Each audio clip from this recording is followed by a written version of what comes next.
Hi, my name's Phil. I like talking about politics. In this video, I'll be discussing free ports, which is something that the government are saying is going to provide us a Brexit boost to the deprived areas of the UK. In actual fact, it's just going to further impoverish our citizens. But first, if you'd like to be notified of daily news and politics, then please subscribe to the channel and click the bell notification icon. So, have a little bit of a think. Let's say you've not come across free ports in the Brexit narrative, because you may have done, but let's say you hadn't. Where have you heard of them before? I'm going to bet you've come across them watching pirate films, and that's essentially right, because they've been billed as areas of the country that you can place them there and it'll attract more business, encourage more business, but in actual fact will just be a magnet for money laundering, smuggling and slavery. And I'm not exaggerating on any point. Free ports have been mooted by Brexiteers in the Conservative Party for a while as a great benefit to leaving the EU. This is on account of the fact that the EU refused to allow them. So therefore, when we leave the EU, we can have free ports. Except the EU don't ban free ports. There are free ports in the EU right now. There have been free ports in the UK until just a few years ago. They only became illegal during David Cameron's period of government. And that's a Conservative government, isn't it? Yeah. So, we could have had them still if they were all that great. Now, what it is true to say, however, regarding free ports in the EU, is that they do insist on certain regulations preventing the worst excesses of them.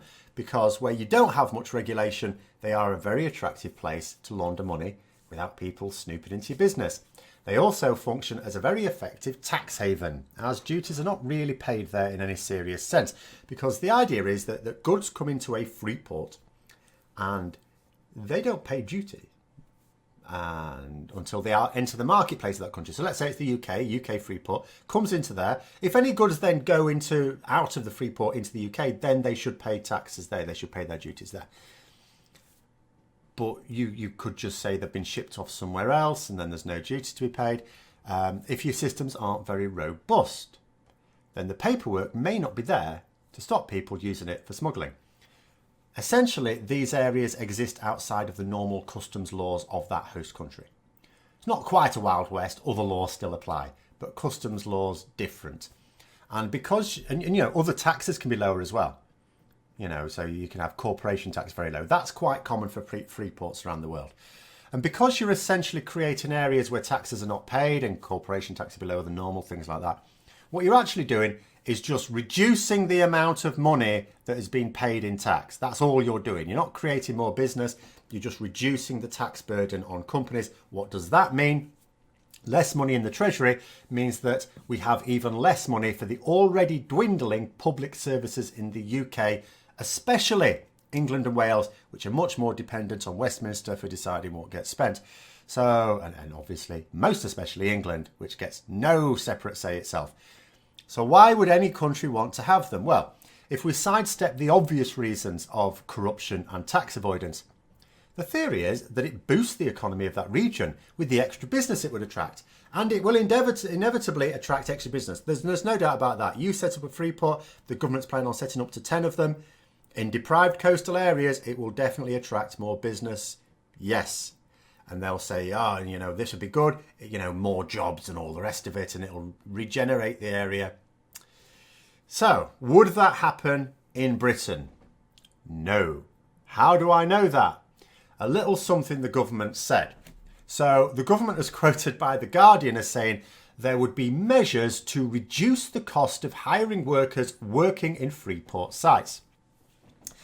It was quite funny that Guardian report went on to say that, quite charitably I thought, the government didn't really explain what that meant. So I will. So here's the thing. So you're a company who either already exists in that area or wants to move to that area to take advantage of the extra business, the free port thing. And you go, right, we're going to need some workers. And you go, but we don't really want to pay their wages. So you say to the government, look, you said we could reduce the cost of hiring workers. What's that all about? We've got these jobs, we need to fill them, but you have this minimum wage and stuff, and we're going to have to pay that. We'd really rather not pay people. And the government says, don't sweat it. You don't have to pay that. You say, right, And they say, but we need these jobs filling. He says, no, you don't have any jobs going. You don't have any job vacancies. But we do. No, you don't. You need to listen. What you do, you're in a deprived area. What's a deprived area? It's an area with high unemployment. So what you do is you let the job centre know that you've got some opportunities for work experience. Because what do people out of work need? Well, they need work experience. So they will go along and work for your company. You will give them work experience and not pay them wages.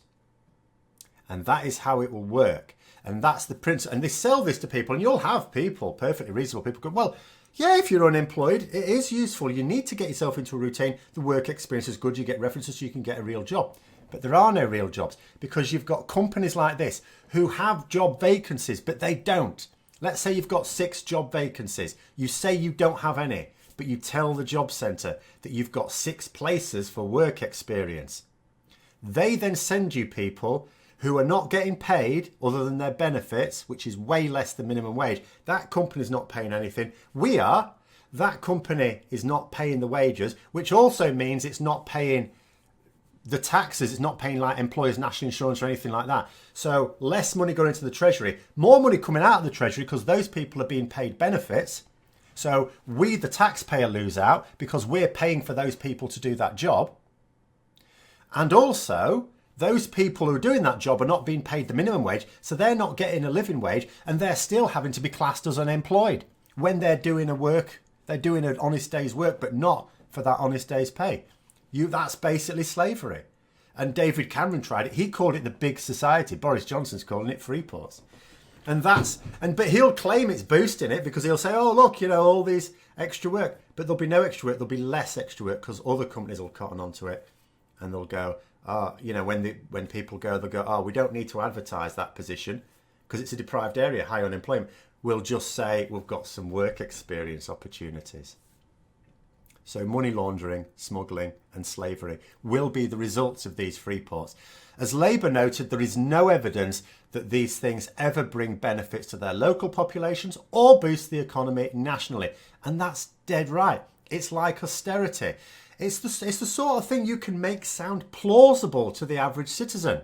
But economists know that they're a swindle. And everywhere they are used, and they are used, austerity has been used in different countries throughout history. Free ports are used around the world. In every single case, there is no evidence of any economic benefit, either locally or nationally.